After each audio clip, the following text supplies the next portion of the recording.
বাংলাদেশ জামায়াতে ইসলামী ঢাকা মহানগর উত্তরের সম্মানিত আমির জননেতা জনাব সেলিম উদ্দিন, নায়েবে আমির সহ অন্যান্য নেতৃবৃন্দ, শ্রমিক কল্যাণ ফেডারেশনের সম্মানিত নেতৃবৃন্দ, শ্রমিক বন্ধুগণ, সাংবাদিক ভাইরা, আল্লাহ তাবারক ওয়া তাআলার শুকরিয়া আদায় করছি যে আল্লাহ তাআলা একটি বর্ষণমুখর পরিবেশেও আজকে আমাদেরকে এখানে দুটি কথা বলার জন্য দাওয়ার তৌফিক দান করেছেন। আলহামদুলিল্লাহ। আপনারা সবাই কেমন আছেন? মেঘের নিজেও ভালো আছেন? চেয়ার মাথায় নিয়েও ভালো আছেন? আল্লাহু আকবার। আমরা সবাই জানি বিগত জুলাই বিপ্লবের আগে বাংলাদেশ ফ্যাসিবাদের কবলে ছিল। তাদের হাতে কেউ নিরাপদ ছিল না।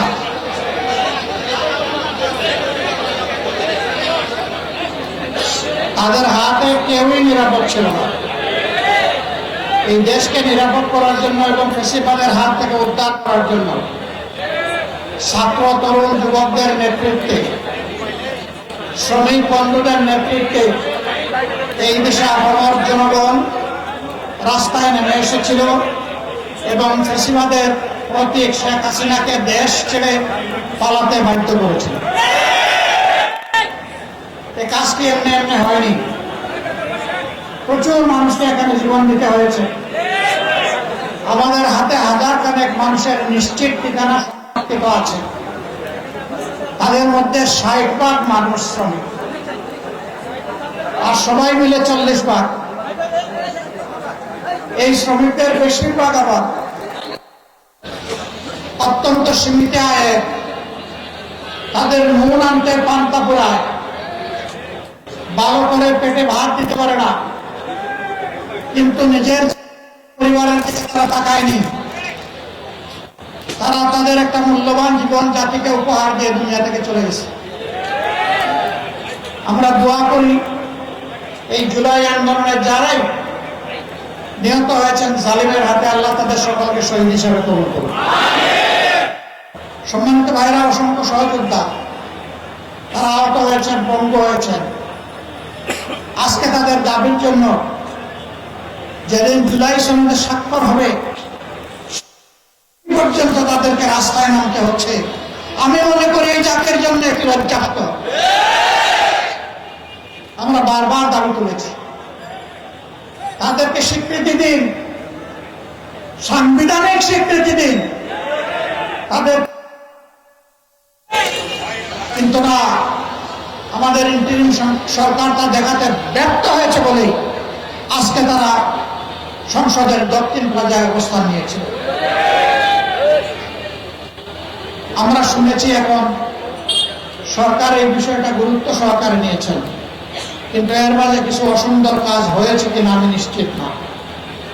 যদি হয়ে থাকে তাহলে আমি ব্যথিত, দুঃখিত, লজ্জিত। এই যারা জালিমের হাতে মার খেয়েছে, আজকে ইন্টারিম সরকারের পুলিশের হাতেও যদি তারা মার খায়, এ লজ্জা আমরা কোথায় ডাকবো?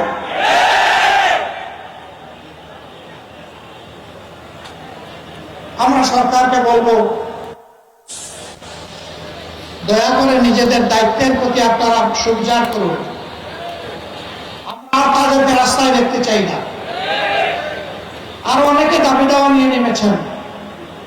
অনেকের দাবি দেওয়ার জুলাই যোদ্ধাদের দাবি দেওয়া এক না। এটাকে ভিন্ন মর্যাদার চোখে অবশ্যই দেখতে হবে। বন্ধুগণ, আসলে যে সমাজের সর্বাঙ্গে ব্যথা, আপনি মলম লাগাবেন কোথায়? দুর্নীতিতে এই সমাজ পুরোপুরি ছেয়ে আছে।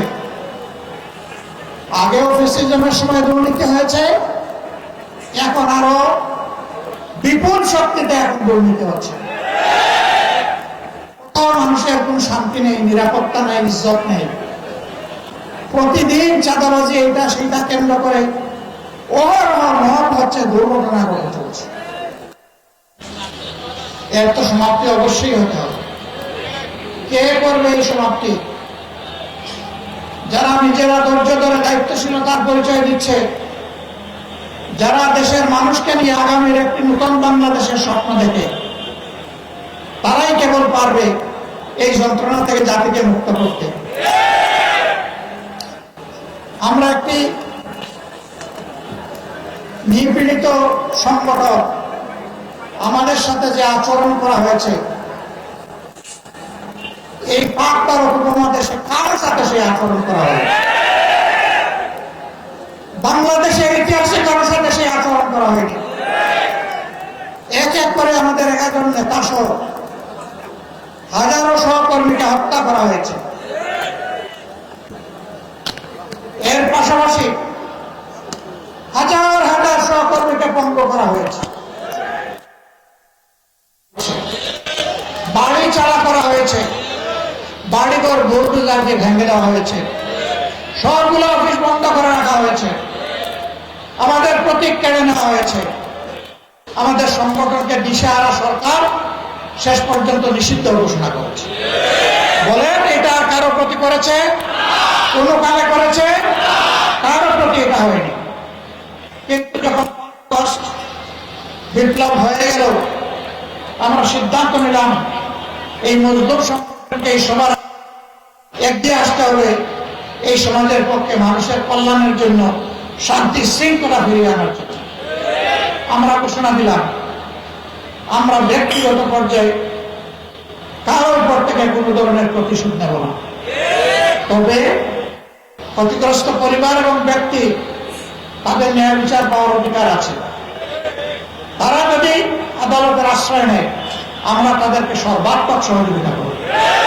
আফসোস, আমাদের মিডিয়ার সকলে নয়, 2-1 জন মগজ বিগড়ে গেল, তারা আমার কথাটাকে উল্টায় ফেললেন। তারা বললেন যে জামাতার আমির আওয়ামী লীগকে ক্ষমা করে দিয়েছে। আওয়ামী লীগ শব্দটাও আমি মুখে আনি। আমি তখন এই মিডিয়াকে জিজ্ঞেস করলাম যে আপনার কানে কি তালা ছিল? আপনি স্টিলের চশমা পরেছিলেন?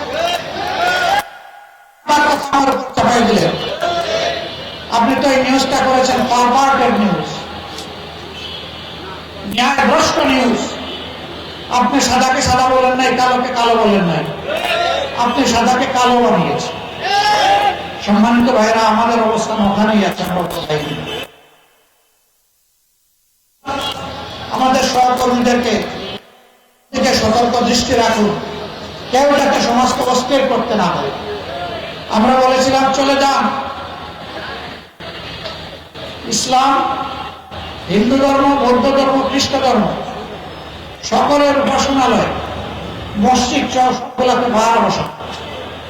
আমাদের সহকর্মীরা একটানা 15 দিন মেঘে ভিজে রোদে শুকিয়ে সেই দায়িত্ব 20 ঘন্টা পালন করেছে। 15 দিন পরে সবার সাথে আলাপ আলোচনার প্রেক্ষিতে আমরা আমাদের কর্মীদেরকে ঘরে ফিরিয়ে দিয়েছি। আমরা আমাদের সহকর্মীদেরকে বলেছিলাম সাবধান, আমরা জানি 15 বছর অনেক ক্ষতিগ্রস্ত হয়েছে, আর্থিকভাবে, দৈহিকভাবে, মান ইজ্জতের দিক থেকে, কিন্তু অবৈধ হাত কারো দিকে বাড়ানো যাবে না, কোন চাঁদাবাজি চলবে না। আমরা দেখতে চাই না। আমরা অফিসে যারা দায় দায়িত্ব পালন করছেন, তারা এই নতুন বাংলাদেশে ঘুষ খাবেন, এটা আমরা দেখতে চাই না। হ্যাঁ, আমরা চেষ্টা করেছি আমাদের সহকর্মীদেরকে নিয়ন্ত্রণ। এর মাঝে কেউ ব্যতিক্রম করলে ছাড় দেই না। 2-1টা ব্যতিক্রম হয়েছে, ব্যবস্থা নেওয়া হয়েছে, কিন্তু আলহামদুলিল্লাহ বাংলাদেশের আপামর জনতার সাক্ষী, আজ বাংলাদেশ জামাতে ইসলামী চাঁদাবাজ দল হিসাবে একটু পরিচিতি লাভ করে না, বরঞ্চ নিরীহ জনগণের পাশে, ব্যবসায়ীদের পাশে দাঁড়াতে গিয়ে, ফুটপাতের আমার ক্ষুদ্র হকার ব্যবসায়ী ভাইদের পাশে দাঁড়াতে গিয়ে বহু জায়গায় আমাদের মানুষ সন্ত্রাসীদের হাতে, চাঁদাবাজদের হাতে আহত হয়েছে।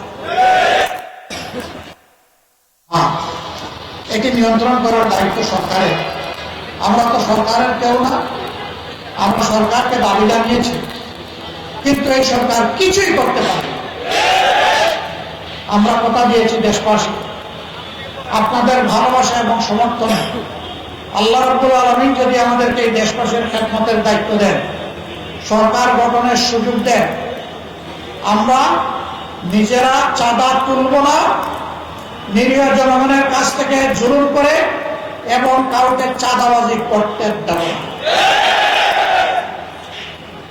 অফিস আদালতে ঘুষের বাণিজ্য আর চলবে না, অবৈধ দখলদারি বরদাস্ত করা হবে না, দুর্নীতির মূল জল কেটে দেওয়া হবে ইনশাআল্লাহ। আমরা একটা দুর্নীতিমুক্ত বাংলাদেশ দেখতে চাই।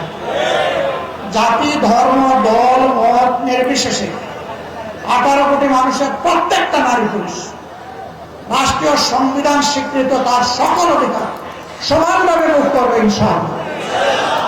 আমরা সকলের জন্য ন্যায় বিচার কায়েম করব। বিচারে কারো সামান্য তারতম্য করা হবে না।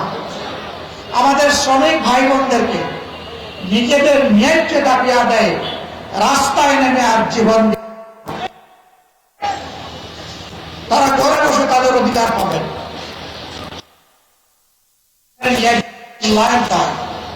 তাহলে মালিকরাই উপকৃত হবে, তখন তারা সন্তুষ্টির সাথে তারা তখন কলকারখানার গতি বাড়িয়ে দেবে, এতে মালিকরাই উপকৃত হবে,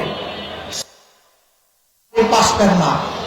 শ্রমিক মরলে আপনার কারখানার মৃত্যু হতে। আমরা এখানে শ্রমিক মালিক সংঘাত চাই না, আমরা চাই শ্রমিক মালিক পরস্পরের সহযোগী, পরস্পরের ভাই।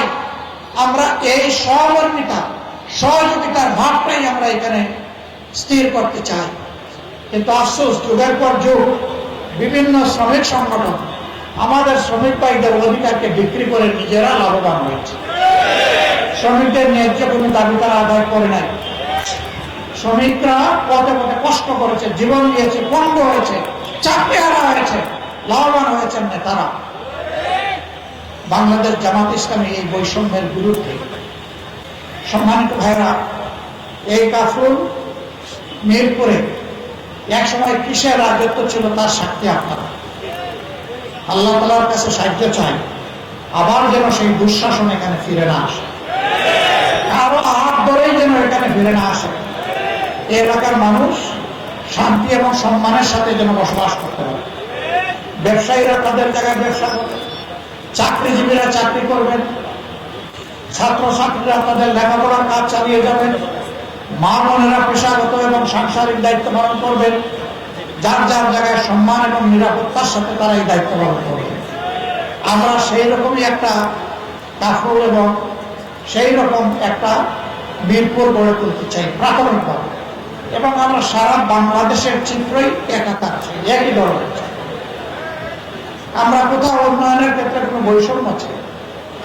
এই কাফরুল এবং মিরপুরে কোনো খেলার মাঠ নাই, পার্ক নাই, সাঁতার শেখার জন্য সুইমিং পুল নাই, রাস্তাঘাটগুলো পর্যাপ্ত নয়, অপর্যাপ্ত। যা আছে কিছু কিছু জায়গায়, বেশ কিছু জায়গায় ভাঙ্গা ছোড়া, ড্রেনগুলা খোলা, ময়লা, দুর্গন্ধযুক্ত।